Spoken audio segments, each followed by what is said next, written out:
संतोष देशमुख यांच्या हत्येचा प्लॅन ज्या हॉटेलमध्ये बसून या आरोपींनी आखला त्याच हॉटेलच्या बाहेरून आमचे प्रतिनिधी सुरेश जाधव हे आपल्याला अधिक माहिती देत आहेत। ते जोडले गेलेले आहेत आपल्या सोबत। सुरेश, काय सांगाल? आता दोषारोप पत्रामध्ये जी माहिती समोर येते त्यामध्ये एका हॉटेलमध्ये बसून हे जे सर्व आरोपी आहेत ते प्लॅन आखत होते कशा पद्धतीने संतोष देशमुख यांना संपवायचा आणि त्यानंतर त्याला अंजाम सुद्धा त्यांनी दिल्याचं दिसतंय। त्या हॉटेलमध्ये तुम्ही आहात, काय सांगाल? कशा पद्धतीने कुठे बसून त्यांनी तो प्लॅन आखला होता?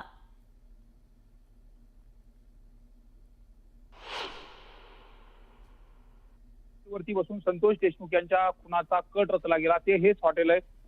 बीड मध्ये आपण केज जो मसाजोग रोड आहे म्हणजे मांजरसुंबा केज रोड या रोडवरती नांदूर फाट्यावरचं जे हॉटेल आहे ते तिरंगा हॉटेल आहे। याच ठिकाणी 5 ते 6 जण या ठिकाणी बसलेले होते। त्यांनी या ठिकाणी मटन चिकन देखील मागितलं होतं आणि ते खाल्ल्यानंतर हा जो काही सगळा कट आहे तो रचला गेला होता। विशेष म्हणजे या संदर्भामध्ये जे दोषारोपपत्र दाखल झाले त्या दोषारोपपत्रामध्ये स्पष्ट उल्लेख करण्यात आलेला आहे की नांदूर फाटा येथील हॉटेल तिरंगा येथे त्यावेळी विष्णू ताटे यांनी सुदर्शन घोले यास वाल्मिक कराड यांचा निरोप दिला।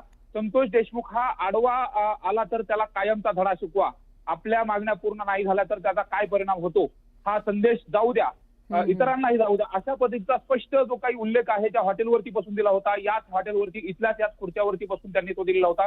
आणि विशेष म्हणजे इथं आल्यानंतर त्यांनी जवळपास 1 ते 1.5 तास ते बसलेले होते। त्यांनी बऱ्याच गप्पा देखील मारत होते आणि ते कशा पद्धतीने त्यांनी कुठली ऑर्डर दिली होती हे आपण इथं जे हॉटेलचे मालक आहेत त्यांना देखील विचारणार आहे। कसं 8 तारखेला काय झालं होतं त्याला सीसीटीव्ही फुटेज देखील ताब्यात गेलं होतं। 8 तारखेला हे जे सगळे आरोपी आले होते त्यावेळेस त्यांनी काय काय ऑर्डर केले होते कशा पद्धतीने मागणी केली होती?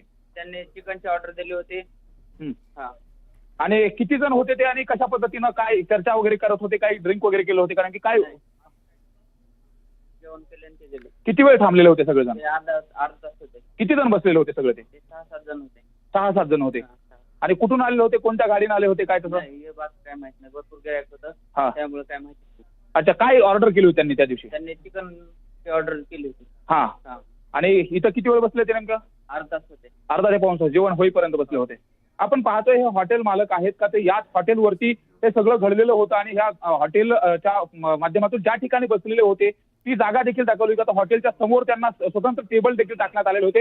विशेष प्रामुख्याने नवयुवती लोकमतच्या प्रेक्षकाला हेच सांगायचं आहे की ज्या हॉटेलवरती बसून हा सगळा जो काही कट रचला गेला, विशेष म्हणजे हे तिरंगा हॉटेल आहे जे राष्ट्रीय महामार्गाच्या जवळचं हॉटेल आहे आणि याच हॉटेलवरती विष्णू चाटे यांनी वाल्मिक कराड यांचा जो काही मेसेज आहे सुदर्शन घोलेला दिला होता, जर आपल्याला खंडणी मागण्यासाठी आडवं येत असेल तर संतोष देशमुख यांना धडा शिकवा आणि लोकांमध्ये संदेश जाऊ द्या की आडवं आल्यानंतर काय होतं, अशा पद्धतीने देखील जो काही मेसेज आहे तो देण्याचा प्रयत्न केला होता।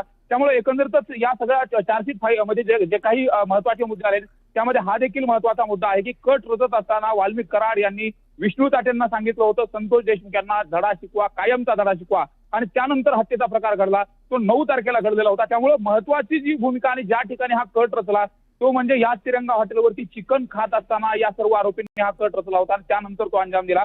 आणि आता हे सर्व जे काही आरोपी आहेत ते सध्या आता जेलमध्ये आहेत। त्यामुळे आता या प्रकरणामध्ये नेमकं ही चार्जशीट ही अत्यंत महत्वाची ठरली गेली आणि यानंतर आता कोर्टामध्ये युक्तिवाद होईल आणि त्यानंतर शिक्षा काय मिळते हे देखील पाहणं महत्वाचं असेल। बरोबर आहे सुरेश। एकूणच ज्या वेळेला हे सर्व गँग जी आहे आरोपींची त्या हॉटेलमध्ये आली होती तेव्हाचे सीसीटीव्ही सुद्धा आपल्या समोर आलेले होते।